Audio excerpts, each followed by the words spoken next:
Und damit auf ins letzte Gefecht. Vor Ostern gibt es nochmal einen Livestream. Gestern waren wir dabei bei Jerome Powell. Der hat heute sein Fett wegbekommen von Donald Trump. Natürlich, ne, reagiert Donald Trump darauf, weil Jerome Powell auf Zeit spielt.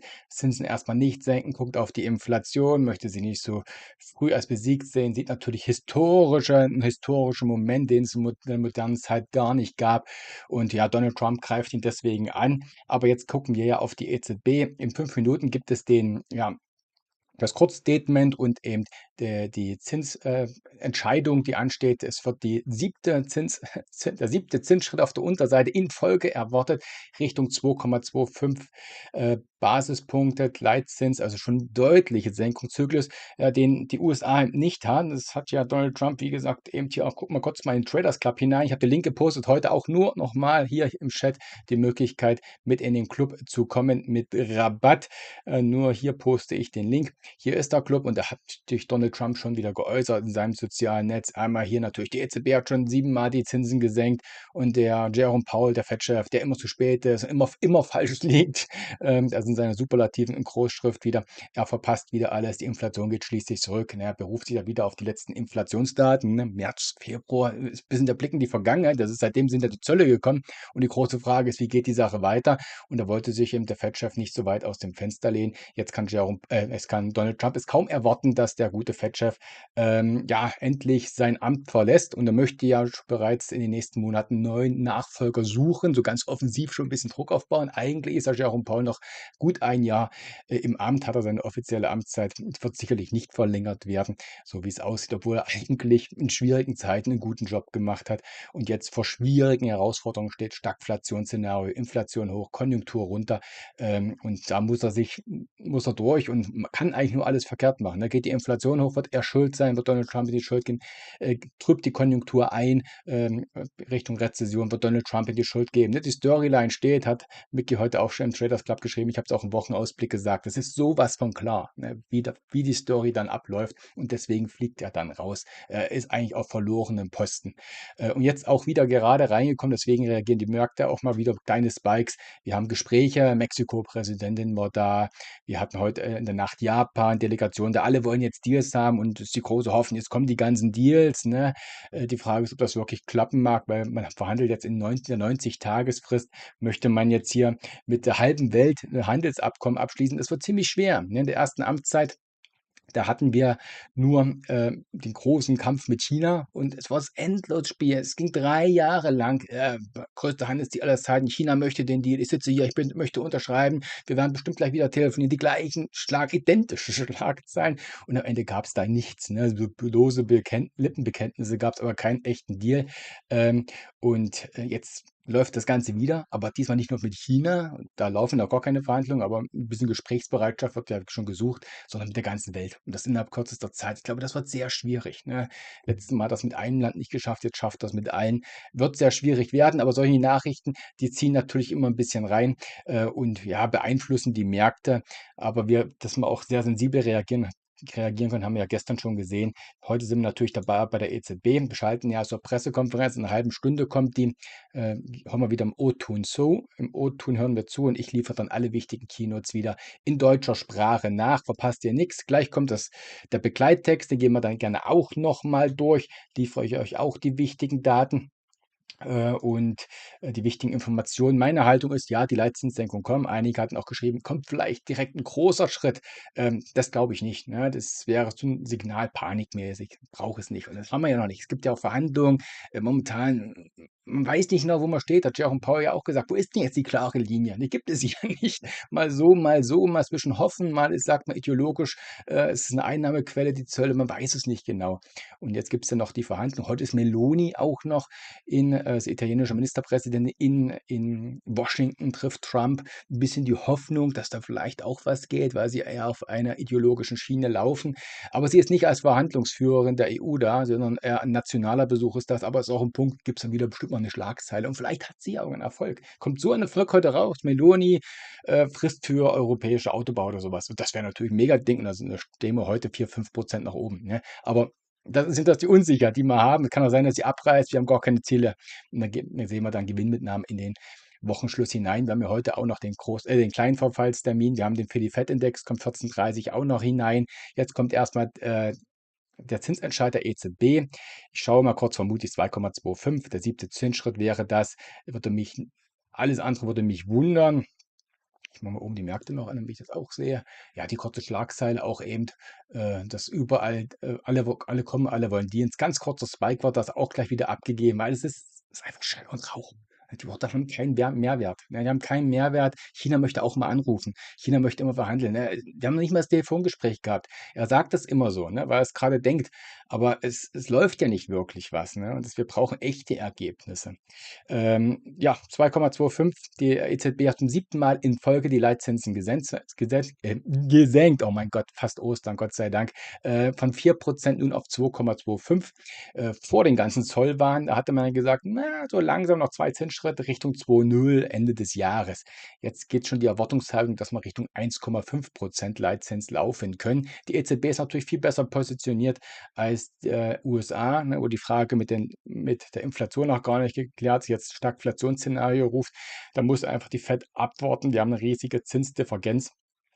Auch ein Punkt, warum auch Liquidität mittlerweile sehr viel von den USA wegfließt in Richtung vor allem Europa, die hier profitieren. Der DAX soll trotzdem Minus, man klebt ja weiter an den ersten Widerständen. Wir schauen mal gleich, was der Begleittext liefert.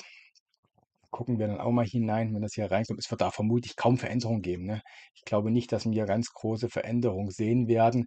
Kann ich euch hier kurz sagen. Ähm,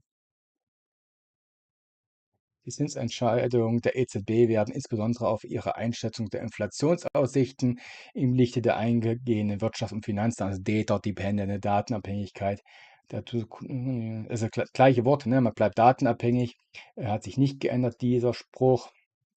Ähm, Legt sich nicht auf einen bestimmten Zinspfad fest. Meine Güte, das ist wirklich letzter Tag in der Woche. Kein Zinspfad fest, also keine Forward Guidance, kein Ausblick. Auch das ist identisch zur letzten Sitzung. Natürlich Feld der Unsicherheit, den wir haben, da wird man sich nicht im Vorfeld festlegen, was man tun möchte. Da kann man nur ins Fettnäpfchen treten. Also diesem Punkt auch keine Veränderung. Ups, jetzt habe ich mein Fenster nicht zugemacht. Äh,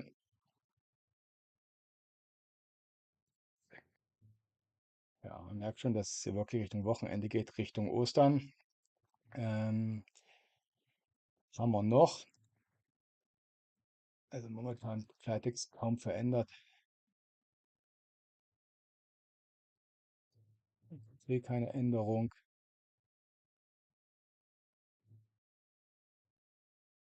EZB ist entschlossen, die Inflation weiterhin über 2% zu stabilisieren. War gestern auch ein bisschen der Punkt. Der Jerome Powell hat immer sehr auf die Inflation beharrt, immer wieder die Inflation angesprochen und nicht so die Konjunktur. Ne?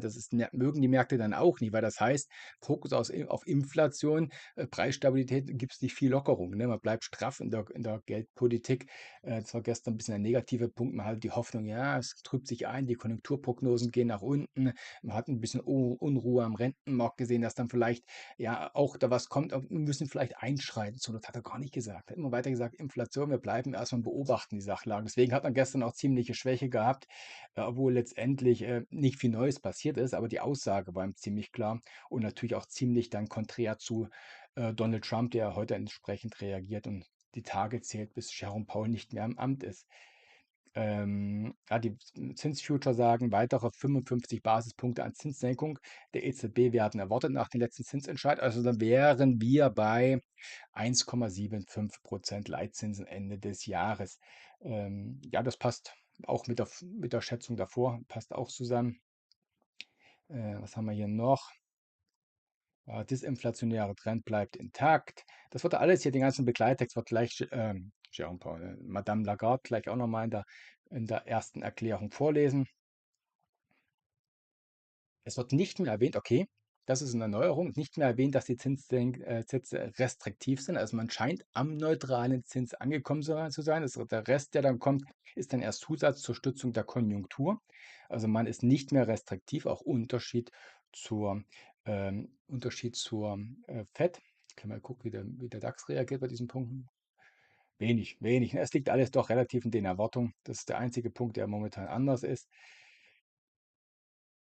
Ja, ist fest entschlossen, die Inflation nachhaltig auf das mittelfristige Ziel von 2% zu bringen. Und eigentlich soll das ja dieses Jahr schon erreicht werden. Wird sie vermutlich auch sagen zur Pressekonferenz. Erhöhte Unsicherheit wird wahrscheinlich das Vertrauen der Haushalte und der Unternehmen verringern. Ja, das geht schon ein bisschen auf die Zölle. Ähm, Ansonsten hat sich die Inflation trotz der Zölle im Rahmen der Prognosen der EZB entwickelt. Also die Inflationsdaten waren ja hier auch in Ordnung. Man ist nah an der Zielzone. Ja, man bleibt data-dependent erst recht bei diesem und beiden Ansatz von Sitzung zu Sitzung zu entscheiden, erst recht in dieser schwierigen, unklaren Marktphase, in der wir uns befinden. Auch hier keine Änderung, war man ja vorher schon, jetzt mit den Zöllen erst recht. Ähm, Ja, ungünstige und volatile Marktreaktionen auf die Handelsspannungen dürften die Finanzierungsbedingungen verschärfen. Und das tun sie auch schon. Ja, auch gerade die Kreditvergabe, Unternehmenssektor deutlich zurückgegangen. Bei der letzten EZB-Umfrage kam, glaube ich, vorgestern raus, hatte ich auch im Traders Club gepostet. Ist auch schon ein Punkt, ne, für die Konjunktur. Also die Prognosen auch für Europa werden nach unten gehen, ne, wenn das wirklich durchgezogen wird. Es sei denn, Meloni holt heute das weiße Kaninchen hervor und wickelt den Donald Trump sowas um den Daumen, dass er sagt, ach, ich liebe die EU doch. Das ist ja alles möglich. Das ist das Verrückte, das ist alles möglich. Die meisten Messgrößen für die zugrunde liegende Inflation deuten darauf hin, dass sich die Inflation dauerhaft in der Nähe des mittelfristigen Ziels des EZB-Rats bei 2% einpendeln wird. Also man ist ja weiter auf Inflationskurs, ein bisschen mehr Unsicherheit drin, aber ansonsten ist man hier auf Kurs.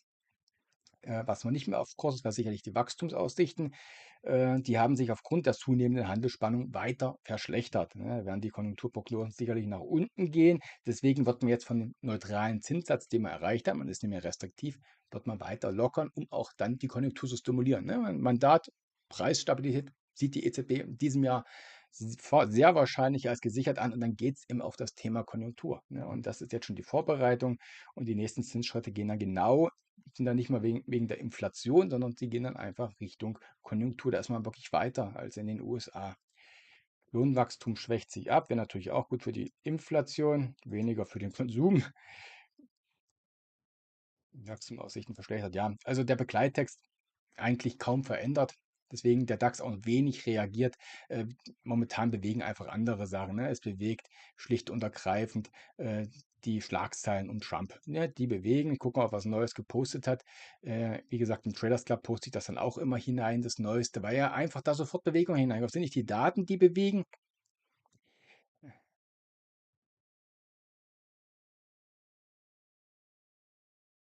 So ein Gesicht seht ihr nicht? Wieso seht ihr mich nicht? Oh nein. Das kommt davon. Ich rede ja die ganze Zeit. Hab gar nicht den Chat. Es ist fast Ostern. Wie habe ich denn den eingeschalten hier? Aber der Disclaimer ist wirklich wichtig, dass ihr den auch mal gesehen habt. Aber habt ihr mich gehört? Ihr habt mich gehört. Gebt mal bitte ein Okay. Ähm, Ich hoffe, ihr habt mich trotzdem gehört. Ja, es ist wie gesagt Gründonnerstag, da macht schon jeder etwas seins. Wir schauen aber noch dann auf die EZB. Ich gucke mal, ob hier schon was läuft hier bei der Madame Lagarde. Die schalten ja gerne immer ein bisschen eher rein. Momentan noch nicht. Momentan noch nicht. Ist auch noch kein Ton da. Gehört haben wir den Disclaimer durchgelesen. Siehst du, da haben wir die Sache mal geklärt. Ganz wichtig. Sehr schön. Wenigstens war der Ton da, haben wir ein bisschen gepodcastet. Ja, also 7. Zinsschritt bei der EZB. Sieht die Sache schon so aus. Können wir mal reingehen? Hier sehen wir nochmal die Bilanzsumme, die sich weiter reduziert, aber mittlerweile deutlich abflacht und die Zinsschritte wirklich von Sitzung zu Sitzung. Großer Zinsschritt war ja auch mal hier dabei. Dann haben wir hier 1, 2, 3, 4, 5, 6, 7. Hier sind wir hier unten, stehen wir jetzt hier drin, sind wir angekommen. Das ist noch keine aktuelle Grafik, die poste ich dann im Traders Club. Ist schon ein ziemlich rascher Lockerungszyklus. Die großen Lockerungszyklen, die haben wir ja jetzt hier so Dotcom-Bubble oder auch hier Finanzkrise, hat man riesige Zinsschritte gehabt. Ne? Da ging es um die Wurst. Eigentlich nicht mal so ein gutes Zeichen, da stimmt irgendwas nicht, wenn man ganz schnell lockern muss und dann schnell den neutralen Pfad wieder verlässt, weil man dann stimulieren muss, weil mit der Konjunktur was nicht läuft. Und ja, das Thema Konjunktur wird nun mal ganz klar geprägt jetzt durch die Handelshemmnisse, die entstehen. Und die große Frage ist sicherlich auch, ob wir im Bärenmarkt hineinlaufen. Hier sehen wir mal für die Wall Street, wir haben jetzt den Top 5 schlechtesten Jahresauftakt gesehen, zumindest die ersten Tage bis jetzt, ne, gesehen, seit 1928 und alle ziemlich eng zusammen. Top 4 schaffen wir auch noch locker, waren wir auch mal kurz drin. Interessant natürlich, wie es dann weitergeht. Ne? Das ist so ein ganz schwacher Auftakt oder so ein größerer Rücksetzer. In der Vergangenheit roch das dann schon ein bisschen nach Bärenmarkt. Ne? Wir haben ja schon das Bärenmarktniveau etwas tangiert mit 20%. Ich glaube nicht auf Schlusskursbasis, also mindestens im Breitenmarkt S&P 500, sondern nur im Nasdaq sind wir ein bisschen tiefer, aber Tech muss sowieso ein bisschen anders sein. Ich bereite mal den Livestream schon vor. Ähm, ja, das riecht ein bisschen danach. Und mein Basisszenario ist ja auch, dass wir vermutlich noch mal 'n neues Tief sehen werden, ne? Aber auch zuvor noch mal 'n Hoch. Hat mir ja gestern eigentlich alles gezeigt, ne, dass wir jetzt noch mal so ein bisschen runterlaufen können, und dann wieder nach oben, zeige ich gleich noch mal im Chartbild, so eine Art Keil, der sich noch ein bisschen ziehen kann und danach folgt ein weiteres Tief oder der Lauf zu den Tiefpunkten. Auch hier noch mal der Jahresverlauf mit den absoluten Jahresrücksetzern, die wir haben hier 2025. Auch hier geht zurück bis 1928, wie viel 1% Rücksetzer man hat und wie viel 2, wie viel 3%. Jetzt haben wir schon 18 solche Rücksetzer gesehen. Das sind fast genauso viel wie im letzten Jahr. Ja, das ist schon ein bisschen gefährlich. Wir sind ja erst im April und dreimal bereits über 3%. Im letzten Jahr und im vorletzten Jahr hatten wir gar keinen gehabt. Na, es ist schon, riecht schon ein bisschen nicht mehr nach soliden Bullenmarktkorrektur, sondern dass ja vielleicht doch ein Bärenmarkt angefangen hat, der uns vielleicht ein ganzes Jahr begleiten kann, ohne dass wir jetzt hier minus 40% sind, weil ja viele gleich ganz, ganz dunkle Zahlen rausholen. Aber ein weiteres Tief, ich hatte es ja gestern für den S&P 500 mal gezeigt, und ich zeige es einfach jetzt nochmal. War gestern ein bisschen schnell, weil ich so viel erzählt habe, ohne Disclaimer. Gehen wir mal rein in den S&P 500, mal hier ins große Bild. Hier sind wir ja, hier ist der Bärenmarkt gewesen, die große Bullenflagge, hier die Corona-Rallye, war ja alles wunderschöne Muster. Seitdem läuft 2022 der Bullenmarkt. So eine vierte Welle stand im Raum, ist jetzt schon ziemlich tief gelaufen. Bis zum 50er Fibo-Level direkt sind wir gelaufen. Ne? Direkt nach unten, der Strich nach unten ist schon ein bisschen gefährlich. Ne? Eigentlich möchte man ja irgend so eine ABC sehen, ne? Und nicht jetzt nicht nur Strich runter und dann 'ne V-Erholung, passt vielleicht nicht ganz zum Umfeld. Schön zumindestens, dass wir aktuell die Monatskerzen wieder hochziehen, eine Stabilisierungstendenz haben. Aber ich glaube, hier kommt was nach, dass wir hier untergeordnet trotzdem so eine ABC-Bewegung basteln werden. Und die kann sich eben hinziehen. Es braucht alles seine Zeit. Dieses Szenario hatte ich ja gestern schon ein bisschen gepostet, dass wir sowas hier sehen können. Kann dann auch noch ein bisschen höher gehen als aktuell. Und danach geht es nochmal Richtung 4.8, vielleicht sogar die 4.500. Und das könnte schon alles sein. Im Idealfall wäre das alles. Laufen wir viel tiefer, reißen wir die 4,5, dann müssen wir wirklich ins größere Bild schauen. Da kann mehr kaputt gehen. Aber so übergeordnet gute Chance, denke ich, dass wir sowas hier sehen und dann stabilisieren wir uns. Vielleicht auch, wenn Trump vorher einknickt, haben wir vielleicht schon ein höher gestelltes Tief. Wäre ein bisschen das Szenario. Heißt hier oben, laufen wir jetzt direkt durch, holen wir die mega Hammerkerze und basteln was drauf? Glaube ich auch nicht. Ich glaube, wir werden die lange Lunte hier noch ein bisschen hergeben.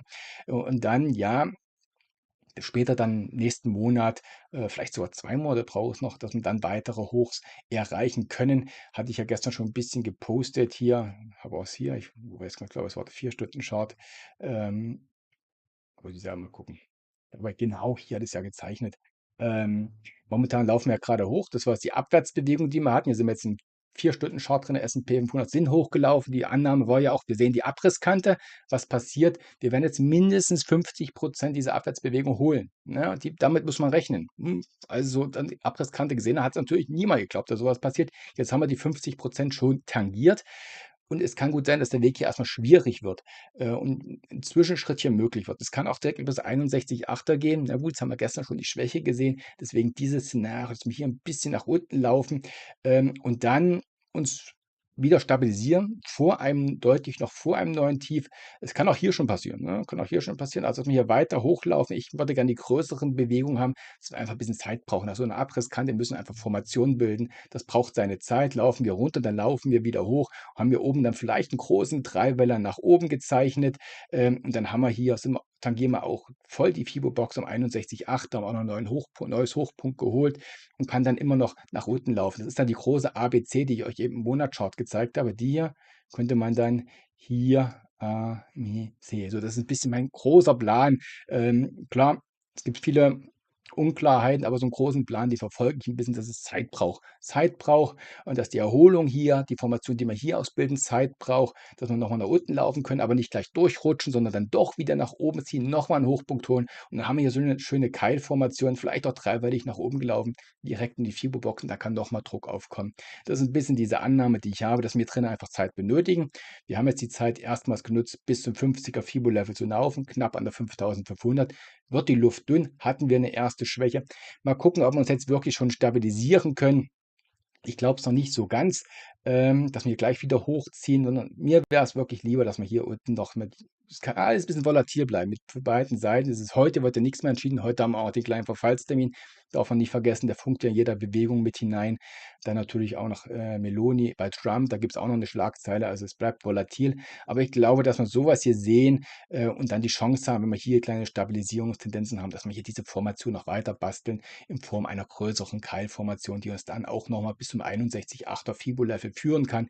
Ähnliches Bild im Übrigen auch beim Nasdaq, ne? Also ja, die Schwächetendenz ich hatte ja auch ein Setup gepostet für den Nasdaq, und genau für dieses Szenario und dass man jetzt nicht drauf wetten muss, dass man gleich durchbricht, sondern dass wir hier oben noch ein bisschen kämpfen können. Aber mal sehen, wie es reinkommt. Könnt ihr eure Meinung gerne mal hineinschreiben. Ähm, ja, Moody, ja, ja, ja. Donald Trump hat das gepostet. Ich habe es ja gerade hier schon gezeigt, dass Japan heute zum Gesprächen da war. Aber es sind wirklich die eins zu eins die gleichen Schlagzeilen, die wir haben, die wir in der ersten Amtsperiode hatten. Das sind eins zu eins die Schlagzeilen, die wir in der ersten Amtsperiode hatten. Die möchten einen Deal, sie möchten telefonieren, sie waren da, wir hatten super Gespräche, das wird super, ich sitze hier, ich möchte unterschreiben. Es ging 3 Jahre ging das so mit China. Es kam am Ende gar nicht viel. China hat ihn wirklich auf Zeit spielen lassen. Ja, der ist ja in 3 Jahren ist er wieder weg, ne? Es sind eigentlich 4 Jahre, aber es ging ja nicht gleich mit den Verhandlungen los. Hat mit einfach Zeit gespielt. Und das kann diesmal wieder so sein. Denn diesmal ist er er stellt wirklich vieles um, denn eigentlich ist er dann nach dieser Amtsperiode ist er wirklich weg. Ja, und deswegen kann man hier auch auf Zeit spielen, ne? Also, in der ersten Amtszeit hat er es nicht geschafft, ein Land da wirklich mal zum ordentlichen Handelsdeal zu zwingen. Jetzt hat er mit allen es kommen ja alle, Japan, China, Korea, die EU kommt auch noch. Alle kommen jetzt und alle müssen in 90 Tagen 'n Deal haben. Also, das klingt immer super, superlative Worte, aber das muss man erst mal umsetzen, so 'n Handelsabkommen. Das ist ja nicht wie 'n Telefongespräch. Und wir hatten 'n super Telefongespräch, Frieden in der Ukraine kommt es sicherlich. Ja, der Putin möchte das. Das sind sensibleste Verhandlungen mit riesigen Verhandlungsgruppen, ne? Also, er sagt das immer so einfach, aber so einfach funktioniert das eben nicht. Und noch ein Unterschied zur ersten Amtsperiode ist, damals hat Donald Trump gedroht. Ja, kommt ein Verhandlungstisch oder es kommen die Autozölle oder es kommen die Zölle oder ich mache 50%. Hat er gedroht. Was macht er denn diesmal? Diesmal geht er all in. Der hat die Zölle erst mal alle installiert und die sind nun mal aktiv. Die sind im Großteil, obwohl die reziproken Zölle erst mal wieder gedeckelt sind, aber ein Großteil ist einfach aktiv. Es sind da viele Sektorenzölle und die Pharmazeutika sollen ja auch noch kommen. Also ist der Unterschied zur ersten ist nicht das Drohen, sondern ich installiere die Zölle und jetzt in 90 Tagen brauchen wir alle Handelsabkommen. Meine Annahme, ich hatte es eben auch im Traders Club schon geschrieben, kommt gerne mit hinein. Wie gesagt, nur im YouTube-Chat gibt es aktuell den Rabattlink. Ich habe ihn nochmal gepostet. Meine Annahme ist, ein bisschen die Hoffnung auch, dass er auch bisschen unter Druck steht. Ne? Märkte, Rentenmarkt unter Druck, dann gerät auch Donald Trump unter Druck, dass er die Fristen immer wieder verlängert. Er hat immer wieder neue Frist. Wir hatten das ja in Kanada, Mexiko auch schon gesehen, kaum installiert. Einen Tag später, noch nicht mal, gab es eine neue Frist. So war es mit den reziproken Zöllen übrigens auch. Ne? Die waren 15 Stunden aktiv. 15 Stunden waren die aktiv und schon gab es die Zollpause. Und das kann gut genauso weitergehen. Trotzdem sind viele trotzdem aktiv, der Zölle und die Unsicherheit ist da, es fließt Liquidität ab. Der Schaden ist diesmal wirklich schon vorhanden. Ne? Das ist der Unterschied zur ersten Amtsperiode, wo er nur gepoltert hat er jetzt schon viel geliefert. Und nimmt er das nicht großflächig zurück, ist der Schaden einfach da. Ne? Ist der Schaden da? Und er sagt, eine Meldung hier auf seinem sozialen Kanal, die Inflation geht da zurück, letzte Inflationsdaten sind zurückgegangen, aber das sind die Daten Februar, März vor den Zöllen, die sind komplett Schall und Rauch, hat der Markt doch gar nicht drauf reagiert. Der Einzige, der darauf reagiert, ist Donald Trump. Der sagt, die Inflation geht zurück, trotz Zölle. Ja, tut mir leid, falscher Datensatz. Ne? Wir müssen gucken, wie die nächsten ausfallen. Das wird interessant, denn die ganzen Erhöhungen sind noch gar nicht da. Viele haben ihre Lager vollgepackt, die arbeiten auch das Lager ab. Also das jetzt zu sagen, die Zölle bringen es, sie sind deflationär, guckt doch die Daten, das ist absoluter Blödsinn. Ne? Ich weiß nicht, ob er das wirklich glaubt oder ob er hier wirklich einfach populistisch agiert. Vermutlich ein bisschen beides. Ja, wir haben ja fast schon, bleiben wir bei der EZB noch, aber EZB ist ein bisschen der Termin, ich glaube nicht an große Überraschungen. Ne? Jetzt haben wir den normalen Zinsschritt gesehen, der Begleittext kaum verändert. Was soll Madame Lagarde liefern? Sie wird sicherlich auf die Unsicherheiten setzen. Sie wird sagen, müssen abwarten. Risiko ist auf der Unterseite bei der Konjunktur. Und da müsste man vielleicht schauen, ob sie die Tür öffnet für QE. Wäre meiner Meinung nach auch zu früh. Dafür sind es schon eigentlich Notmaßnahmen. Noch ist es nicht so weit. Oder ob ein großer Zinsschritt kommt, glaube ich auch nicht, weil es auch ein Zeichen wäre von zu viel Sorge. Noch mehr Angst, einen unruhigen Markt finden. Ne? Ich denke, sie wird das sehr ausbalancieren. Ach so, Daten sind reingekommen. Vielen Dank fürs Posten, wollte ich auch angucken. Ich gucke mal kurz, okay, die Erstanträge, das ist alles noch nicht so ganz so relevant. Weiterhin stabil. Wir hatten den Philly-Fed-Index bricht ein, minus 26, ja Mai. Was macht die Komponente Preise? Schießt weiter nach oben, 51, also es ruft. Und Neuaufträge, minus 34 von 9. Ja, das ist wirklich, was macht der Markt daraus? Macht der Markt daraus was? Liegt das nicht viel drauf. Ne? Ist ein bisschen die Hoffnung sicherlich, dass es dann doch wieder Richtung Stimulus geht. Ne? Wenn der Arbeitsmarkt sich eintrübt, geht das Richtung Stimulus. Egal, was Jerome Powell gestern gesagt hat. Sehen wir eine deutliche Eintrübung am Arbeitsmarkt, wird die US-Notenbank lockern. Wird die definitiv lockern. Also für die Fed-Index ziemlich mies unterwegs. Voll im Stagflationsszenario steht der. Ähm, ja, bezahlte Preise hoch. Ich guck mal kurz die Chart auch noch an. Mhm. Höchste Wert seit 2022, die bezahlten Preise, ne, aus der Inflationszeit. Wirklich stetiger Anstieg, dass die Neuaufträge so einbrechen. Minus, das ist halt ein historischer Wert sogar. Nee, das hat man zu Corona, hat man das mal. Das niedrigste Wert bei den Neuaufträgen seit Corona-Lockdown. Also, boah, das sind wirklich schon, ja gut, da geht so ganz klar die Hoffnung rein, hier müssen Zinssenkungen kommen. Und der Herstellungsindex im Allgemeinen, wie tief ist er gefallen? Auch der niedrigste Stand seit Ukraine-Krieg. Gleiche Wert dahinter Corona. Also, boah, meine Güte. Also es ruft wirklich nach Stagflation. Ruft ganz kräftig nach Stagflation. Und auch, dass die Neuaufträge so wegbrechen. Größter Rückgang seit Corona-Lockdown. Das ist schon eine Ansage. Damals stand nur wirklich viel still, auch in den USA. Aber wir gucken jetzt gleich zur EZB. Ich gucke erstmal noch mal in den Chat, nicht, dass ich hier wieder umgeschalten habe. Vielen Dank übrigens die Information für diese, dass man auch diese Daten noch mit berücksichtigt haben. Ist ein Frühindikator, ne? Ist klar, ein Frühindikator. Donald Trump guckt auf die harten Daten, ne? Wie war die Inflation letzten Monat und vorletzten Monaten, bezieht sich das auf das auf aktuelle Marktumfeld, was meiner Meinung nach nicht ganz richtig ist. Bei den Frühindikatoren, wo dann auch viel Vertrauen und Erwartungshaltung mit dabei ist, muss man sicherlich auch etwas vorsichtiger sein, vor allem in einem so emotionalen Marktumfeld, in dem wir uns jetzt bewegen. Ja, bewegen. Ist ja hier schon jemand da? Da ist noch keiner da. Ja, doch, geht langsam los. Es geht langsam los. Sie laufen schon rum. Sie laufen schon rum. Open. Also wenn es losgeht, schalte ich natürlich direkt rum zur EZB. Und alle wichtigen Informationen gibt es dann natürlich wieder hier im YouTube-Chat. Bringe ich dann alle wichtigen Keynotes wieder in deutscher Sprache. Am Anfang liest sie mir genau diesen Begleittext nochmal vor, der kaum Veränderungen hat, außer mit dem neutralen Zinssatz, in dem wir uns bewegen. Sie nennt es nicht neutral, aber nicht mehr restriktiv. Letztendlich ist es neutral. Und ja, ansonsten ja, haben wir eine lange Pause. Morgen Karfreitag. Alles zu. Montag hat die Wall Street geöffnet, muss geöffnet haben, weil 2 Tage hintereinander darf sie nicht geschlossen sein. Und dann geht es dann nächste Woche munter weiter, auch mit den wichtigen Earnings, die dann hineinkommen, auch die großen Techs, die dann langsam melden, wird die Sache schon etwas spannender. Ich gucke kurz auf die Marktreaktion. Ja, S&P hat sich nicht viel getan, der DAX kommt ein bisschen hoch. Wir gucken, ob es die EZB jetzt hier was setzen kann, ich glaube nicht. Ne? Momentan ist einfach der Vorteil beim DAX Europa, die Liquidität, die aus Unsicherheit aus Amerika abfließt, fließt nach Europa. Ne? Das spüren wir ja schon das ganze Jahr. Wir haben eine positive Jahresperformance. Gucke ich mal kurz, ja, knapp 6,5% hat der DAX Jahresperformance. Das ist super gut. Das ist super gut, ne? So früh im Jahr. Waren ja schon bei 18%, das war gigantisch, aber 6% ist immer noch super gut, denn der S&P hat minus 10%. Ja, das sehen wir richtig, dieses Umschichten momentan. Nun gut, ja, die Arbeitslosenquote, ja, das hat auch gestern Jerome Powell ein bisschen erklärt, dass sich das ausgleichen könnte aufgrund der Rückführung der der Einschränkung der Migration, dass es erstmal stabil bleiben könnte, ne? Und auch viele Unsicherheit, wie viel wirklich abgebaut im Government-Bereich. Aber mal sehen, ne? Also klar, kann man jetzt Richtung Konjunktur eintrüben, kann ja auch mehr folgen. Und das wird doch dann alles Druck reinbringen für Donald Trump, ne? Der sagt, ich mache die beiden Inflation, bringe ich zurück. Wir werden boomen, goldene Zeiten, ganz viele neue Arbeitsplätze. Und was kommt? Inflation kommt, laufen Richtung Konjunkturabschwächung oder Rezession und die Arbeitslosenquote schießt nach oben. Ja, was ist denn das? Ist genau das Gegenteil. Und der Sündenbock sind natürlich nicht er, sind die anderen, ne? Die Demokraten, die vielleicht blockieren oder einige republikanische Senatoren, die blockieren oder natürlich und vor allem eigentlich Jerome Powell, der Fed-Chef, wird ganz klar, ist das absolute Ziel und wird da vielleicht dann einen Grund sogar finden, ihn rauszuschmeißen, abseits der ja, gesetzlichen Möglichkeiten, aber da guckt er ja sowieso nicht drauf. Das wird mit Sicherheit sein, dass er das nicht reflektieren wird auf sich und seine Handlung, sondern auf die anderen, ne, die gegen ihn kämpfen, ne, die alles zerstören wollen. Das wird so sein, ne? Bin ich mir sehr, sehr sicher. Gut, oben geht's gleich los. Ich gucke noch mal kurz, hier noch was reingekommen ist an Schlagzeilen.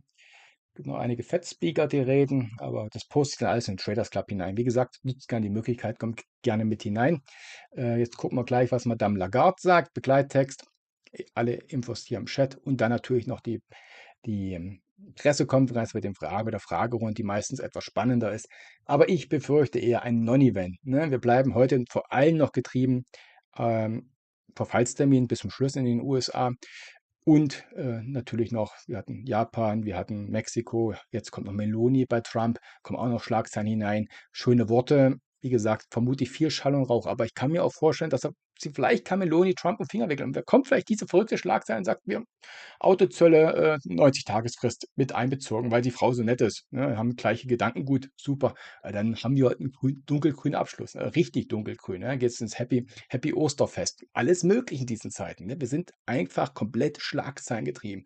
Und höchst nervös reagieren wir dann auf positive oder eben auch gestern negative Schlagzeilen. Sofort ging es mal im Nasdaq 4% nach unten. Das ist die Schwankungsbreite, die wir aktuell etwas haben. Ja, und oben geht es hoffentlich gleich mal los. Keiner da. Habt ihr noch was geschrieben? Mahlzeit habt ihr geschrieben. Habt ihr eigentlich alle schon mal Abo geklickt? Also ich versuche auf alle Fälle über Ostern noch einen Wochenausblick zu bringen, weil in der nächsten Woche doch einiges ansteht. Dann fehle ich Anfang nach Ostern, habe ich auch mal 2 Tage noch frei, bin ich nicht da. Beziehungsweise höchstens mal ganz kurz immer im Traders Club drinne, aber es gibt keine Videos. Deswegen Abo da lassen oder einfach mit hineinkommen in den Traders Club. Verpasst ihr nichts. Aber ein Video gibt es sicherlich noch über die Feiertage. Insbesondere wenn heute vielleicht noch Action hineinkommt, ist ja alles möglich. Ne? Alles möglich. Gestern ging es auch ruhig los und da hat man einen riesigen Dip nochmal drin, dann wieder ein bisschen gefangen. Das ist momentan einfach das Marktumfeld. Was sagt der Fed Williams noch? Spricht auch zeitgleich. Ja, keine Ahnung, was wir mit den Zinsen machen. Inflationserwartungen müssen wir weiter beobachten. Markt unsicher. Ja, es hat viel Unsicherheit und das spürst du einfach. Ne? Was sollen die denn auch sagen? Ich kann sie vollkommen verstehen. Ne? Wo ist die gerade Linie? Bleiben die Zölle? Kommen sie wieder? Das ist ganz relevant, gerade ob die reziproken Zölle wieder reinkommen. Ja, sie warten einfach auf die Politiker. Hat ja gestern Jerome Powell letztendlich auch gesagt. Habe ich da noch was aufgeschrieben? Müsst ihr jetzt mal gucken. Ja, Trump 1, Trump 2, dass es durchaus Unterschiede gibt, hatte ich euch ja schon gesagt. Ne? Trump 1 hat nur gedroht mit vielen Zöllen und zu Verhandlungen gezwungen. Jetzt kommen die erstmal viele Zölle und dann die Verhandlungen. Also der Schaden wird erstmal gesetzt. Powell angezählt. Und natürlich hat es auch gesagt, der Jerome Powell, das ist ein historisches Ereignis, hat man in den modernen Zeiten, Sie sind ja auch in Zinsquote, die haben wir vor 100 Jahren das letzte Mal gesehen, es fehlen ein bisschen Vergleichswerte, hat er auch gesagt, der Fed-Chef, und dass die negativsten Szenarien, Prognosen der Notenbank nochmal übertroffen wurden. Ja, kam natürlich alles nicht gut an, das kam alles nicht gut an, aber vielleicht wird es ja doch ein bisschen, dass man sich doch noch ein bisschen ja, annähern kann, vielleicht wirklich mit Meloni heute, das werde ich natürlich dann auch noch berichten. Ähm, Madame Lagarde wird es vermutlich nicht sein, aber die gucken wir uns trotzdem an, es gehört dazu. Spannender wird mit Sicherheit die FED, ist die eigentlich nächste Woche dran? Das weiß ich jetzt gar nicht, ich kann mal kurz mal gucken, wann die nächste Sitzung ist. Habe ich das nicht irgendwo hingeschrieben, sogar auf meiner Seite eigentlich? Zinsentscheiden, ja, siehst du, auf tradingportal.net steht sowas nämlich auch.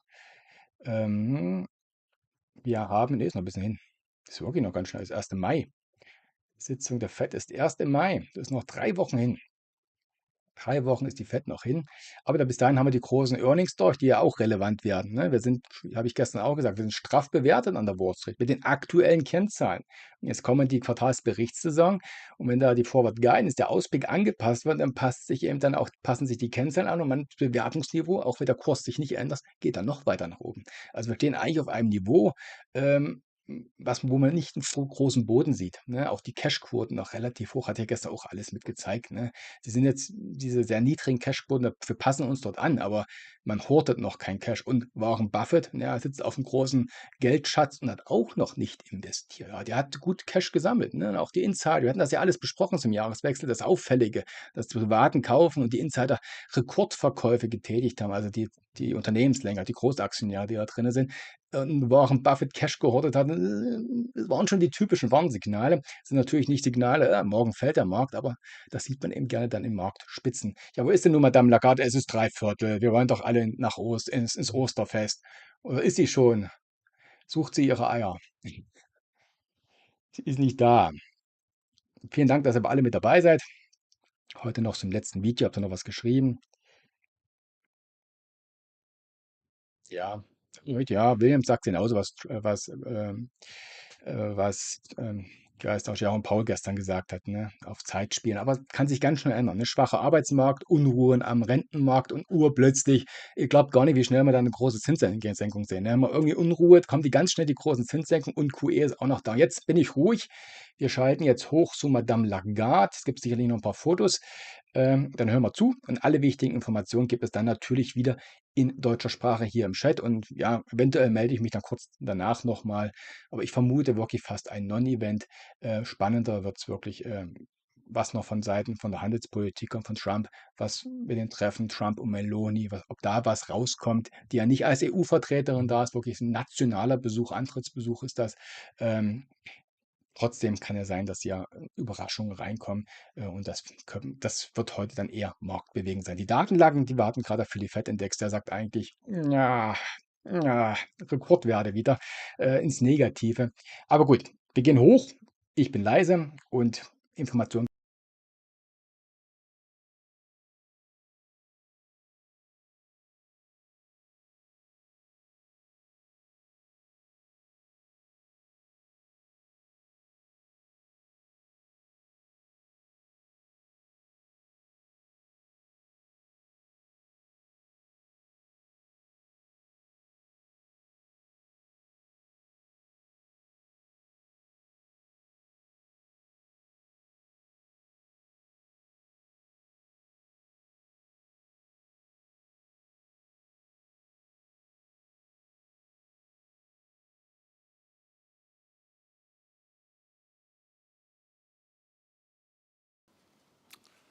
Good afternoon and welcome to the ECB press conference with President Lagarde and Vice President de Guindos. And my name is Wolfgang Preußel. We have participants online. When they take the floor, I ask them to unmute and to put on their cameras. And with that, I hand over to President Lagarde, please. Thank you very much, Wolfgang, and good afternoon, good morning to those online. The Vice President and I welcome you to our press conference. The Governing Council today decided to lower the 3 key ECB interest rates by 25 basis points. In particular, the decision to lower the deposit facility rate, the rate through which we steer the monetary policy stance, is based on our updated assessment of the inflation outlook, the dynamics of underlying inflation, and the strength of monetary policy transmission. The disinflation process is well on track. Inflation has continued to develop as staff expected, with both headline and core inflation declining in March. Services inflation has also eased markedly over recent months. Most measures of underlying inflation suggest that inflation will settle at around our 2% medium-term target on a sustained basis. Wage growth is moderating, and profits are partially buffering the impact of still elevated wage growth on inflation. The euro area economy has been building up some resilience against global shocks, but the outlook for growth has deteriorated owing to rising trade tensions. Increased uncertainty is likely to reduce confidence among households and firms, and the adverse and volatile market response to the trade tensions is likely to have a tightening impact on financing conditions. These factors may further weigh on the economic outlook for the euro area. We are determined to ensure that inflation stabilizes sustainably at our 2% medium-term target. Especially in current conditions of exceptional uncertainty, we will follow a data-dependent and meeting-by-meeting approach to determining the appropriate monetary policy stance. In particular, our interest rate decisions will be based on our assessment of the inflation outlook in light of the incoming economic and financial data, the dynamics of underlying inflation, and the strength of monetary policy transmission. We are not pre-committing to a particular rate path. The decisions taken today are set out in a press release available on our website. I will now outline in more detail how we see the economy and inflation developing, and will then explain our assessment of financial and monetary conditions. So the economic outlook is clouded by exceptional uncertainty. Euro area exporters face new barriers to trade, although their scope remains unclear. Disruptions to international commerce, financial market tensions, and geopolitical uncertainty are weighing on business investment. As consumers become more cautious about the future, they may hold back spending as well. At the same time, the euro area economy has been building up some resilience against the global shocks. The economy is likely to have grown in the first quarter of the year, and manufacturing has shown signs of stabilization. Unemployment fell to 6.1% in February, its lowest level since the launch of the euro. A strong labor market, higher real incomes, and the impact of our monetary policy should underpin spending. The important policy initiatives that have been launched at the national and EU levels to increase defense spending and infrastructure investment can be expected to bolster manufacturing, which is also reflected in recent surveys. In the present geopolitical environment, it is even more urgent for fiscal and structural policies to make the euro area economy more productive, competitive, and resilient. The European Commission's Competitiveness Compass provides a concrete roadmap for action, and its proposals, including on simplification, should be swiftly adopted.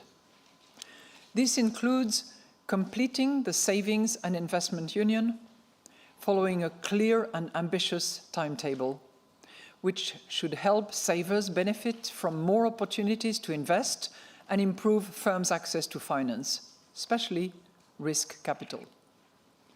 It is also important to rapidly establish the legislative framework to prepare the ground for the potential introduction of the digital euro. Governments should ensure sustainable public finances in line with the EU's economic governance framework and prioritize essential growth-enhancing structural reforms and strategic investments. Annual inflation edged down to 2.2% in March. Energy prices fell by 1% after a slight rise in February, while food price inflation rose to 2.9% in March, from 2.7% in February. Goods inflation was stable at 0.6%. Services inflation fell again in March to 3.5%, and it now stands 0.5 percentage point below the rate recorded at the end of last year. Most indicators of underlying inflation are pointing to a sustained return of inflation to our 2% medium-term target. Domestic inflation has declined since the end of 2024. Wages are gradually moderating.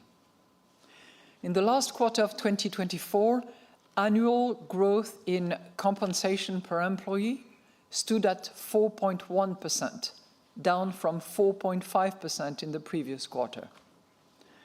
Rising productivity also meant that unit labor costs grew more slowly. The ECB's wage tracker and information from our contacts with companies point to a decline in wage growth in 2025, as also indicated in the March staff projections.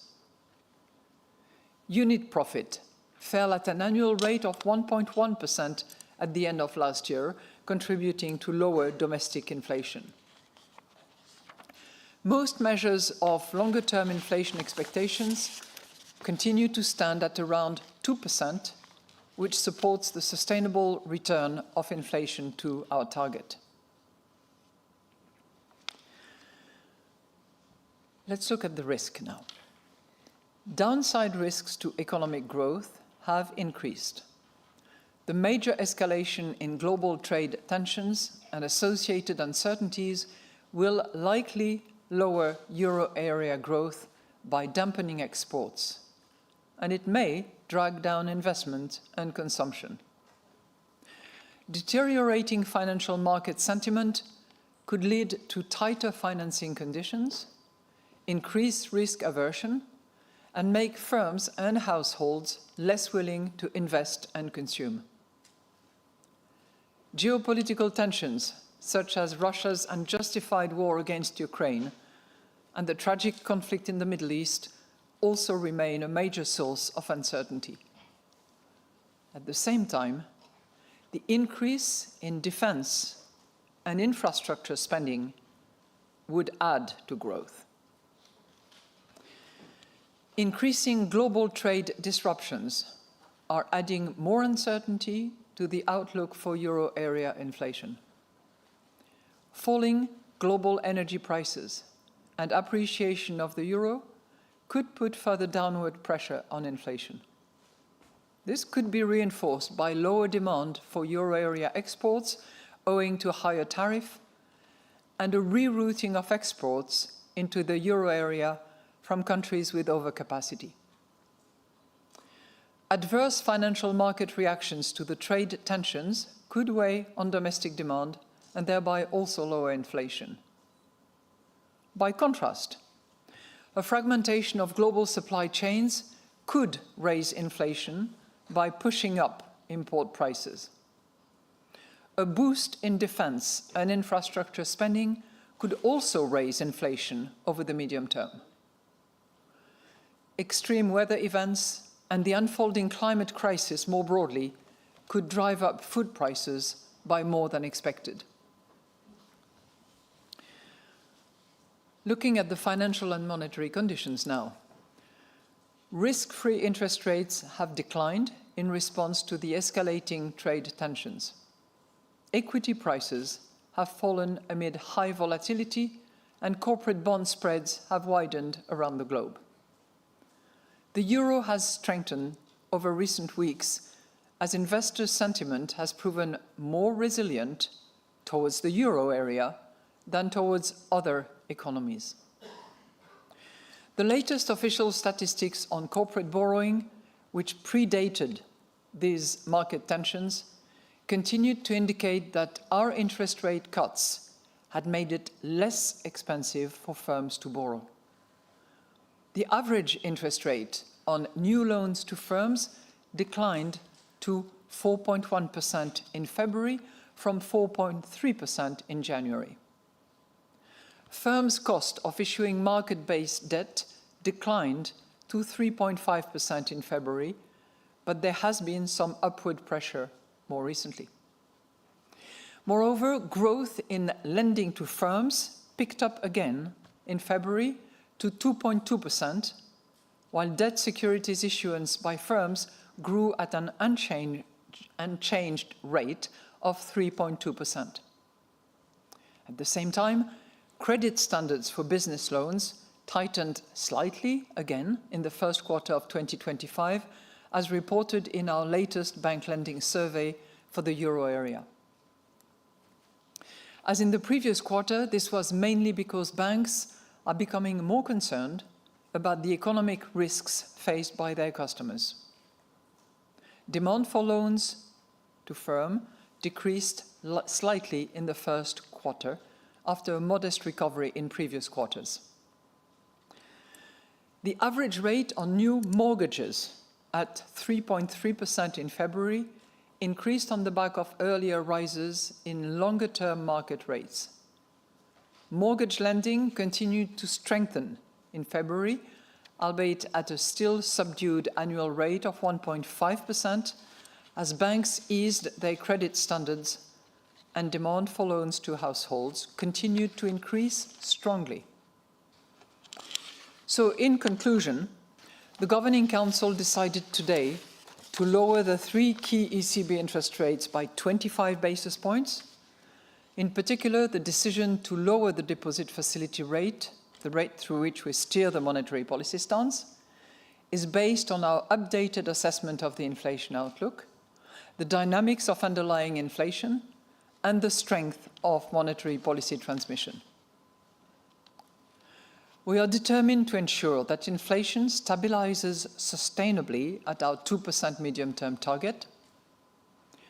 Especially in current conditions of exceptional uncertainty, we will follow a data-dependent and meeting-by-meeting approach to determining the appropriate monetary policy stance. In particular, our interest rate decisions will be based on our assessment of the inflation outlook in light of the incoming economic and financial data, the dynamics of underlying inflation, and the strength of monetary policy transmission. We are not pre-committing to a particular rate path. In any case, we stand ready to adjust all of our instruments within our mandate to ensure that inflation stabilizes sustainably at our medium-term target and to preserve the smooth functioning of monetary policy transmission. We are now ready to take your questions. Thank you very much. And today the first question goes to Annette Weisbach of CNBC. Annette, please. President Lagarde, thank you for taking my question. The first one would be on the rate cut. So 25 basis points, has that been backed by everybody, and has there been a discussion about potentially cutting by 50? And then I would like to know your assessment about the re-inflationary or disinflationary effect of tariffs, because there the jury seems to be still out, but you seem to rather err on the side of that it has disinflationary effects. If I'm reading through your statement, perhaps you could tell me if I'm right. Thanks. Well, thank you so much for your two questions. I can confirm to you that the decision to cut rates by 25 basis points was a unanimous decision. Options were debated, but there was no one to argue in favor of a 50 basis points cut, for instance. So 25 basis points was definitely the rate cut on which all in the room agreed. Looking at today, and I will happily address the issue of why we actually cut rate, because I think it's a twofold rationale. But looking at today and the tariffs debate that is going on, as well as the tariff impact that is actually happening, we know that it's a negative demand shock. We can anticipate that it will have some impact on growth, but the net impact on inflation will only become clearer over the course of time. And there are diverging views as to the short-term and the longer-term impact of the various, the development of circumstances, because let's be clear, we have a lot of uncertainty still today, and there will be many decisions and many implementation that will take place over the course of the next few weeks and months that will be decisive to err in one direction or the other. But I think the net impact of inflation will become clear over that period, clearer over the course of time. Thank you. Thank you. And next question goes to Jana Rando of Bloomberg. Thank you very much. In your policy statement and also in your remarks now, you no longer characterize the policy stance on the restrictive, neutral, accommodative spectrum. And I would be quite interested in why you decided to do that and what kind of conclusions we are to draw from that. And following on, I would like to know whether the direction of travel, as you so often have said, is still clear on policy ahead. And then I want to pick up, so that's kind of a big first one, and I do want to pick up on what you told Annette just now about options were debated. Would you care to elaborate a little bit more on what kind of options were debated? Thank you. Well, on your first twofold question, right? Shall we call it that way? So, your first question, I think, is very relevant because we did remove from the monetary policy statement a sentence that referred to the restrictiveness and, in particular, as lately qualified the meaningfully restrictiveness or not. And while that assessment of the restrictiveness was meaningful or made sense, to the extent that we were very far away from destination. It is meaningless at this point in time. Meaningless because assessing restrictiveness relies heavily on the comparison between the policy rates and the neutral rate. And I think I had the opportunity in front of this esteemed group to give you my views, and I think the views that are shared by many of us on the Governing Council concerning the neutral rate. Our view, my view certainly, is that the neutral rate, apart from the measurements issues associated with it, is a concept that works for a shock-free world. That's how it is described. And anybody in this room who thinks that we are in a shock-free world, would I suggest maybe raise their hands or have their head examined, either way. But we are not in a shock-free world, that's for sure. So that assessment of the restrictiveness is not operative anymore. And what we need to do is to determine the appropriate monetary policy stance that will actually take us to our destination. And I will not comment on the direction of travel. I will comment on the destination. That, as you know, is our 2% target in a sustained manner. I think given the cloud of uncertainty that we have, the multiple decisions that are expected, or lack of it, in the next few weeks and months, our stance will have to be determined by two key attributes. And the first one is readiness. We must be attentive to all the developments, and in particular the development of those new shocks, and be able to make the appropriate determination. And that's the first one. The second one is agility. Given the speed at which we see development, the impact they have, the spillovers that we can analyze, it's not going to be a question of rushing to a particular stance, but it will be a question of agility in the face of what we are seeing. And that will require a cohesive approach that will be based more than ever on the analysis of data. So when I have said repeatedly, we need to be data dependent and we need to decide meeting by meetings, and we do not have a predetermined path. I know this has been annoying for some, because there's nothing like having a bit more certainty, anticipating where it's going. more than ever now, we need to be data dependent, and we need to rely on safe, reliable data. We are going to be particularly attentive to all that at the moment. And we will decide meeting by meeting. What is certain is destination. And we're determined to take whatever measures will be appropriate and to use whatever instruments will be appropriate to arrive at that destination. Now, you asked me about the debate. We always debate. And we debate on, all sides of the decision that we ultimately arrive at. And in total candor with you, there were a number of governors who, a few weeks ago, would have argued in favor of a skip. Uncertainty, halo of fog around our navigation, it calls for a skip, and then we will decide when we have more data, the projection exercise that is built with the central bank and the national central banks together. So that was on one side of the debate, if you will. And there were some to say, well, it might warrant a 50, but at the end of the day, this is not what I'm arguing for. So when I say debated, but there was not any single argument in favor of arriving at 50 basis points. So it was a very strong 25 rally of everybody. But we debate, and we, hypothetically try to figure out what it would have been if, or what it would imply if. But I can tell you that it was, I'm sure that you will all do your homework to find out who said what and all the rest of it.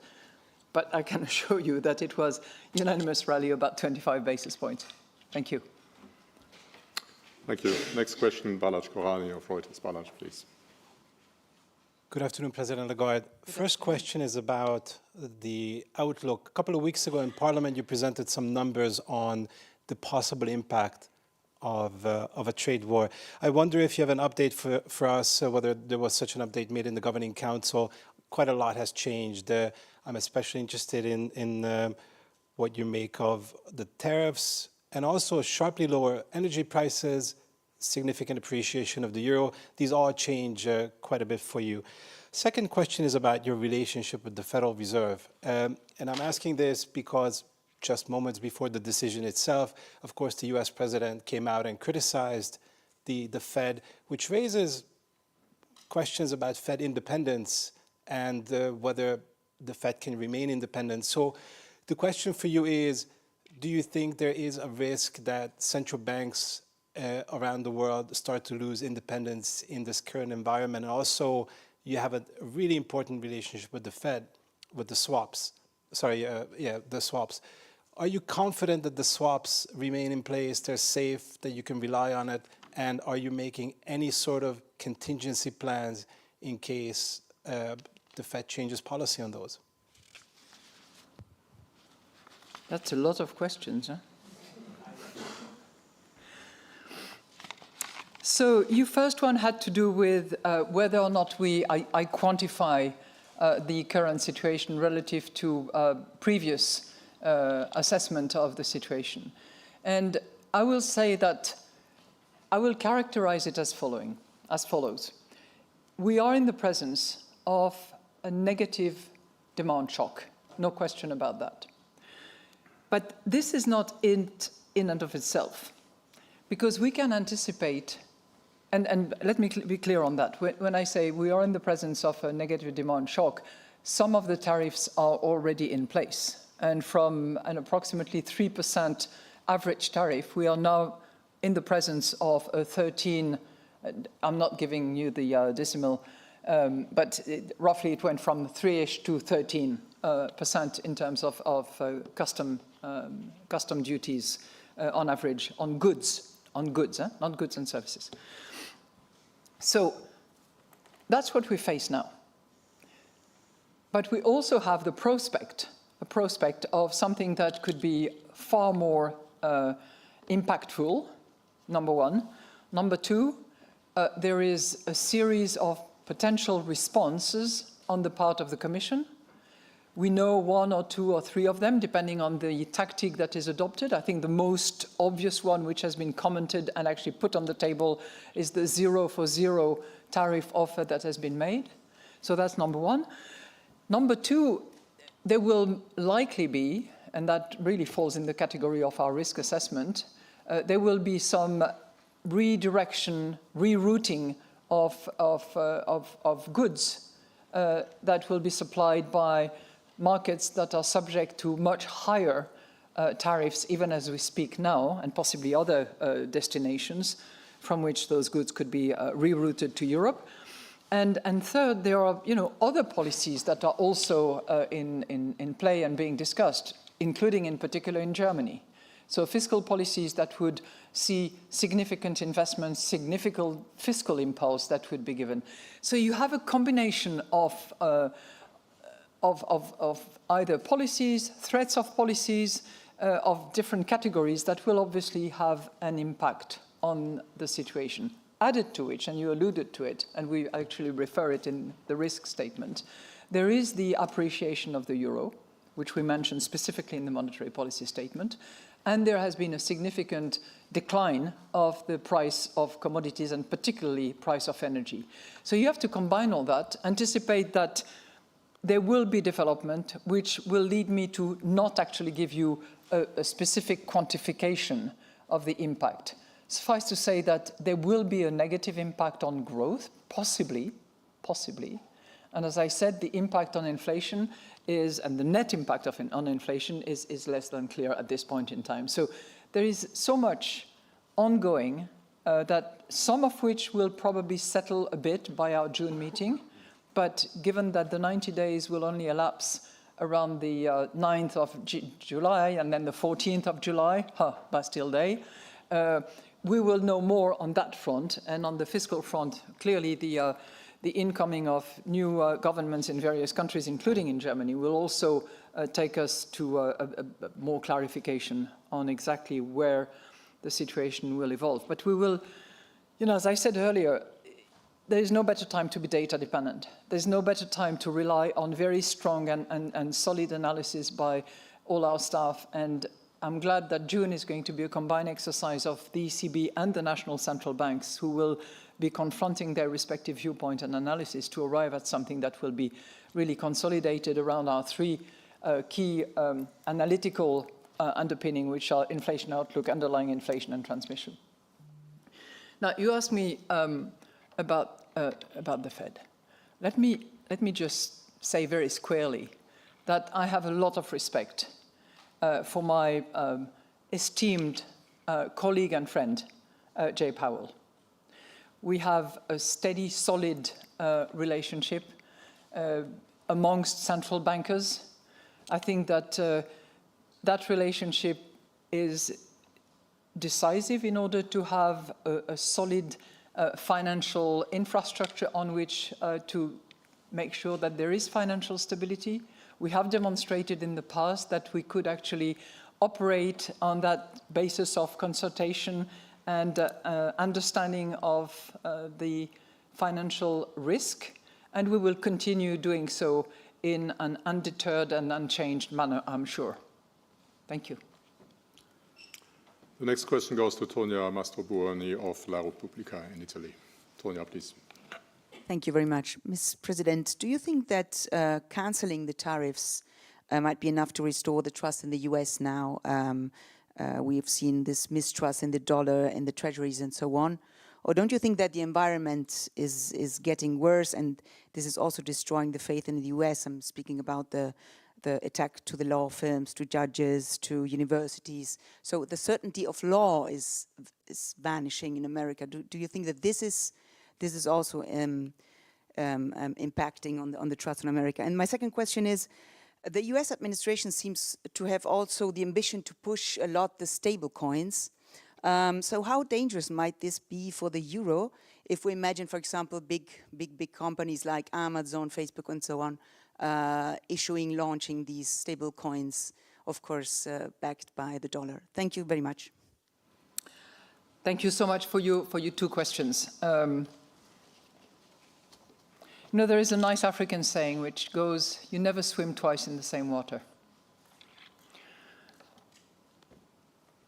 I think for economic players, investors, consumers, employers, employees, all categories, confidence, predictability, and a reasonable level of certainty are important factors for them to make decisions. And I will concentrate on the European Central Bank. In the mandate that we have of procuring and maintaining price stability, we will certainly make sure that we respect those principles. Predictability, confidence, all based on access to the data, the right data, the safe data, and in as much transparency as is possible with all of you. I think this has been recognized by many investors, and this is a clear answer to your question. On the issue of stable coins, you know that we have regulation in place. It's called MICH. It is effective. It's currently under review and consultation for possible improvements. And I'm delighted that this is the case because we are facing a constant evolution of those digital payments, of those cross-border payments, of those stable coins, which I would put in a very separate category from the cryptos, crypto assets, or however you want to call them. So the stable coins are a different animal. And clearly having a good, solid regulation that constitutes the framework within which they can operate, I think is paramount and has been understood by the European Union, by the Commissions, by various authorities in charge of those matters, and will be reviewed in order to make sure that it procures a safe harbor for those initiatives. But let me take the opportunity of this to acknowledge that for the first time in our monetary policy statement, we refer to the digital euro. And that should be a clear signal that not only do we stand ready and do the hard work that is incumbent upon us, but it also acknowledges the fact that other European authorities are hopefully going to accelerate the pace at which we can deliver. Thank you. Next question goes to Olaf Storbeck of the Financial Times. Olaf, please. Thanks for taking my questions. I have one question on the restrictiveness or the kind of lack of description of the restrictiveness in the policy statement.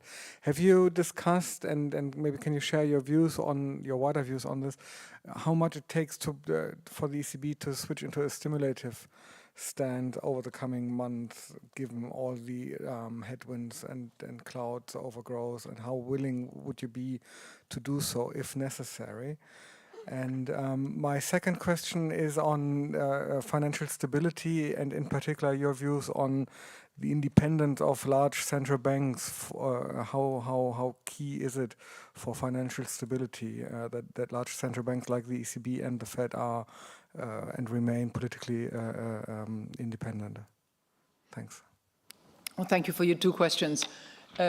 We did not the matter of stimulation. We did not discuss the matter of stimulation, and we certainly rallied around the statement that is in the monetary policy overall statement, that we will take the appropriate monetary policy stance and decisions in order to make sure that we deliver on our commitment to reach target 2% medium-term sustainable. So obviously the degree of appropriateness will be measured and exercised through these two principles: readiness, agility in the face of the uncertainty and the multiple decision points that are external factors and which for some of them constitutes new shocks that are facing the European economy. On your latter point concerning the independence, you know that within the euro area and within Europe, it is particularly important. It's actually one of the criterias that are used in the convergence assessment that applicant new members have to go through. So if a new member who applies to join the euro area does not evidence the independence of central bank, both in its legislative foundation and in its operations, that's an obstacle to joining the euro area. So for us here, independence of central banks is fundamental. And the next question to Jean-Philippe Lacour of Agence France-Presse, AFP. Jean-Philippe, please. Thank you for Wolfgang. Bonjour, Madame la Présidente. Bonjour, I'll switch to English, of course. I just want to recall history on these trade tensions. In 2019, so your predecessor, Mario Draghi, stood here and said there are major downside risks in the face of US-China trade tensions at this time. And in September, ECB responded with a stimulus package. My question is, given the broader conflict that we are facing, is it now just maybe a question of a matter of time before ECB will take further actions in response to these tensions?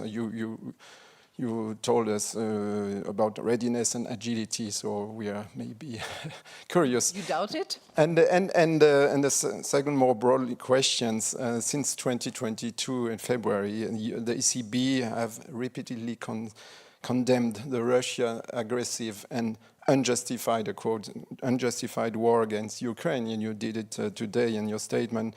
How would you characterize this war, trade war now that has been launched by Trump against economic partners? Because you talk about tensions, but we journalists, we call spade a spade. It's a trade war.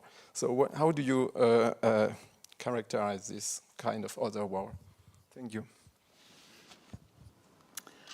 On your first point, we will determine our monetary policy stance on the basis of what is appropriate in order to reach our target. We will do that demonstrating effectiveness and agility. So, analyzing the nature of the shock, the kind of responses that it requires, and doing so in a prompt manner.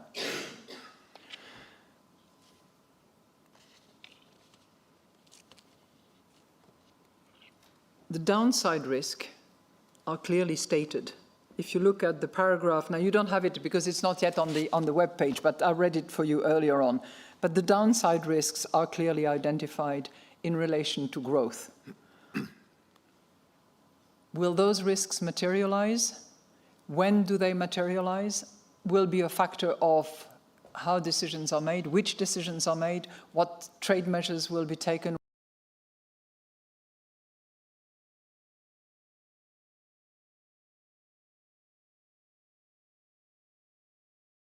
what countermeasures will be adopted, whether there is an escalation as a result. And as I addressed in earlier questions, what kind of rerouting will we be seeing? What measures will be taken to prevent this massive rerouting if necessary? What national and European fiscal decisions will be made over what course, what period of time? You know, when you inject 800 billion in the economy or near 1 trillion euros, it's not a small feast. It's a serious impulse, and it has serious effect, certainly on growth, and to be seen on inflation. But this will be for later and latter analysis when we have more information and more data on these particular matters. You know, I'm not going to characterize what's happening at the moment. I think that the commentators, the top-notch economists who specialize in trade matters all agree that it will have downside consequences. The consequences will differ depending on which part of the world you stand. And that really justifies the fact that monetary policy decisions are not going to be the same the world over. Thank you. Next question for Stefan Reckius of Handelsblatt. Stefan, please. Good afternoon, and thank you for the law. Hi. My first question is on uncertainty. You used various degrees of uncertainty in your wording last time and this time as well. Would you say that we are now past peak uncertainty now that tariffs play out in the open, or is it too early to tell? And my second question, if I may, is on the exchange rate, which I'm aware you are usually hesitant to comment on, but still the movements are so big you are even mentioning it repeatedly. So how would you characterize the recent movements in the exchange rate? Do you expect a stronger euro to last, or is it just a temporary episode? Thanks. Thank you. Thank you for your two questions. I cannot tell you whether we are at peak of uncertainty. I cannot. There is a negotiation which is ongoing. Players around the tables have stated their position. Proposals have been made, at least on one side. But all of that could change. There's a degree of unpredictability which adds to the uncertainty. And if you add to that the incredulity that we've had, certainly in the first phase, where it was difficult to assess and understand, because it was such a break from previous sort of conventional wisdom as to how trade relationships are organized, as was discussed by the WTO yesterday, that I don't know whether we are at peak. What I know for a fact is that the European Central Bank and the Euro system, in our monetary policy decisions, we have to stand ready for the unpredictable, which is why I think it makes a lot of sense to be ready, to be agile, to work on reliable data, and to operate on a meeting-by-meeting basis. We meet about every 6 weeks. Think about the number of changes which have taken place in the last 6 weeks. There could be more changes in the next 6 weeks. But that's in the nature of our job, to stay focused on our mandate, to analyze what is coming at us, and to draw conclusions in order to make the appropriate monetary policy decision that will take us to target. That's what we will do, and we're not going to move away from that.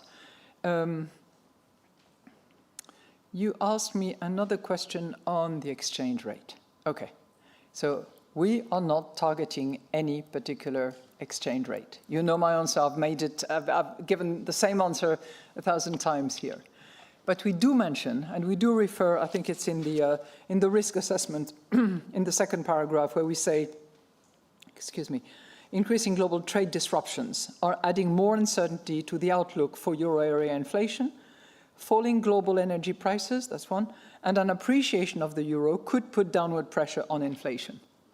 So we do mention it because of the occurrence, the magnitude, and we try to account for it in the assessment that we make of our monetary policy decision. This is what happens. I think I've answered you 2 questions. Thank you. Next question goes to Andres Stumpf of Expansión in Spain. Andres, please. Thank you. 2 questions for me. Does your inflation analysis contemplates Europe retaliating at any point, or you don't speculate about these things? And I mention this because I'm especially worried because digital services could be targeted, and I know you're always very attentive to the service element on inflation. And my second question, it seems the ECB will be diverging again from the Fed.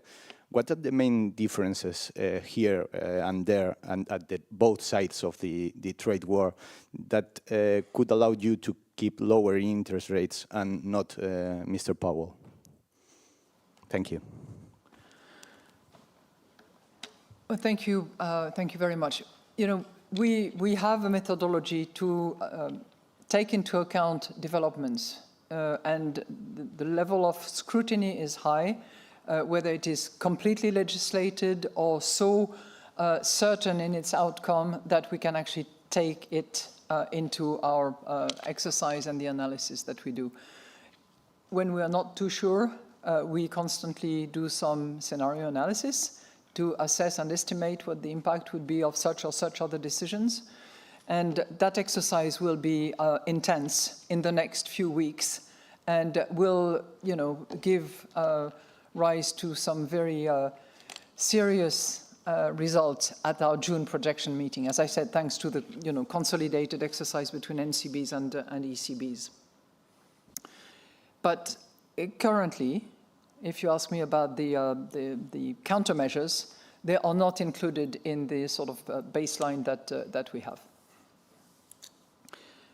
And obviously, we look at the entire trade balance. We look at goods, we look at services. This is pretty obvious to anyone. We cannot look only at goods or only at services. So I do pay attention to services, but I look at goods as well. The two are intrinsically the outcome of the economy and the trade movements that we have with other parts of the world. So I look at both.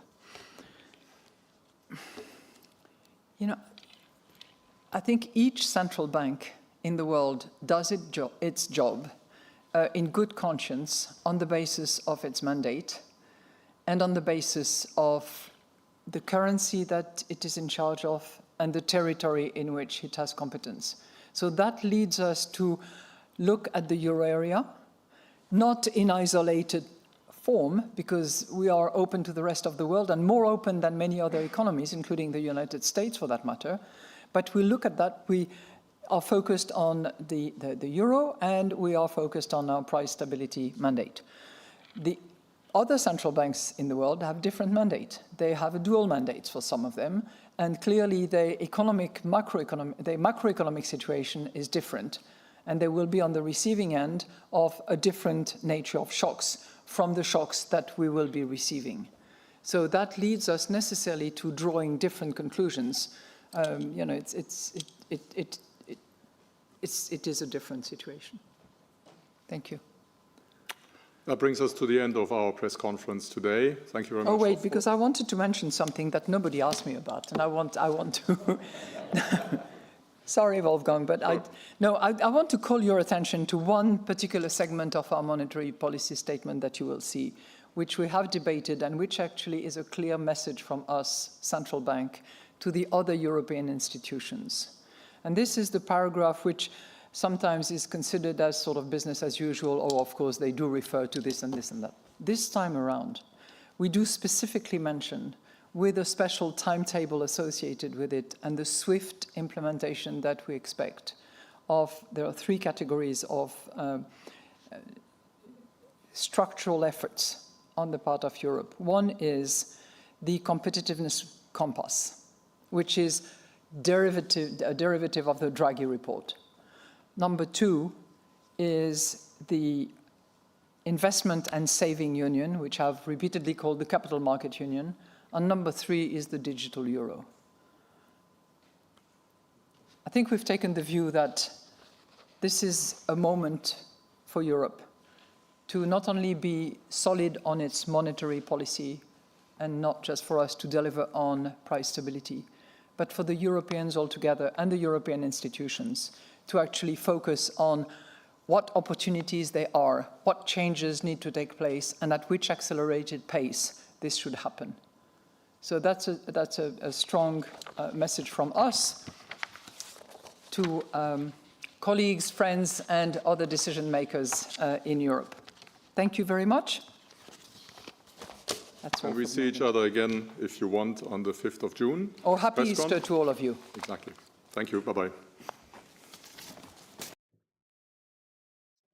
Es ist vorbei. Es ist vorbei und es war auch schon eine ziemlich harte Pressekonferenz, wirklich Non-Event, absolutes Non-Event, wie ich es im Vorfeld schon gesagt habe. Ich erwarte ja keine Entscheidung. Vieles im Vergleich zur letzten Sitzung ähnlich, ja, neutrale Zinssatz wollte sich auch nicht so weit aus dem Fenster lehnen, aber es geht Richtung Stimulus. Man sieht es zur FED gestern, die FED Fokus noch auf Inflation, untergeordnet die Konjunktur, heißt eher stabile Zinsen. Bei der EZB sind wir schon Fokus auf Konjunktur, da sehen wir die Eintrübung, schwächeren Wachstumsprognosen und Thema Inflation untergeordnet. Deswegen sehen wir jetzt auch den 7. Zinsschritt. Aber ansonsten, ja, abwartend. Man muss schauen, wie sich die Sache weiterentwickelt. In Ihrem Basisszenario sind Gegenmaßnahmen der Zölle noch gar nicht berücksichtigt. Auch interessant. Also kommt es ja doch zum größeren Handelskonflikt, dass dann die EU auch reagieren wird. Die Gegenmaßnahmen sind ja momentan auch auf Eis gelegt. Dann wird das negative Basisszenario nochmal auf der Unterseite angepasst. Aber im Großen und Ganzen ein Non-Event. Aber gut, da haben wir die gute Madame Lagarde auch nochmal gesehen. Jetzt, ja, die Opening Bell ist gerade durch. Was macht die Wall Street? Kommt, ja, erstmal wenig verändert hinein. Wir haben gleich noch das Treffen Meloni mit Trump. Das müsste glaube ich, in diesen Stunden stattfinden. Thema Zölle nur untergeordnet. Ich habe es eben schon gepostet. Alle Informationen dazu werde ich dann natürlich im Traders Club posten. Es ist natürlich so eine Gemengelage, kann auch mal eine positive Nachricht reinrutschen. Aber momentan, man merkt auch eins, ne? Wir hatten heute positive Nachrichten. Japan, super Gespräche. Dann positive Nachricht, Mexiko, super Gespräche. Und jetzt Meloni, kommen auch noch super Gespräche. Man versucht immer verbal zu intervenieren, aber sehr interessant, dass die Wall Street darauf gar nicht mehr reagiert. Ganz minimal, immer weniger. Weil einfach, warum? Extremer Vertrauensverlust mittlerweile herrscht. Es ist ein Vertrauensverlust. Er sagt das so, am nächsten Tag sagt er das andere. Also seine Worte verlieren einfach an Gewicht, weil sie einfach zu häufig in die Luft geschossen sind, ohne dass das Substanz dahinter war. Also interessant, dass diese Verbalintervention nicht zieht, aber sie wird ziehen, wenn daraus echt was wird. Also wenn wirklich kommt, 90 Tagesfrist, Autozölle ausgesetzt, ja, dann schießen wir nach oben. Aber das muss halt kommen. Die Worte reichen anscheinend nicht mehr. Und mein Basisszenario hatte ich ja gestern gepostet, heute schon erzählt, dass man eher jetzt an Widerstandszonen sind, nochmal runterlaufen müssen. Wir hatten gestern am ersten Schwung gesehen, aber im Ideal eben noch keine neuen Tiefpunkte sehen, sondern dann nochmal hochlaufen und die Formation einfach volatil noch ein bisschen Zeit braucht. Heute natürlich auch der Verfallstermin, der da mit hineinspielen mag. Normalerweise verabschieden sich die Märkte Richtung Ostern fester, Richtung Feiertage. Da ist man eigentlich schon mal fester unterwegs, aber Unsicherheit, wer möchte investieren, USA momentan eher nicht. Kann auch sein, dass man ein paar Chips vom Tisch nehmen wird und dann eher keine große Spannung in den ja, ins verlängerte Wochenende haben wir morgen alles zu. Montag aber die Wall Street geöffnet und ja, da sehen wir uns wieder. Auf alle Fälle im Traders Club. Ich versuche Montag noch einen Wochenausblick hinein zu zaubern. Ansonsten fehle ich dann erstmal 2 Tage, aber im Traders Club bin ich da. Vielen Dank an alle, die es durchgehalten haben und diese langweilige Pressekonferenz mit mir angeschaut haben. Ich wünsche euch ein ganz wunderbares Osterfest. Wir sehen uns hier auf diesem Kanal, sofern ihr ein Abo da lasst oder einfach im Traders Club. Bis dahin, macht's gut und ciao.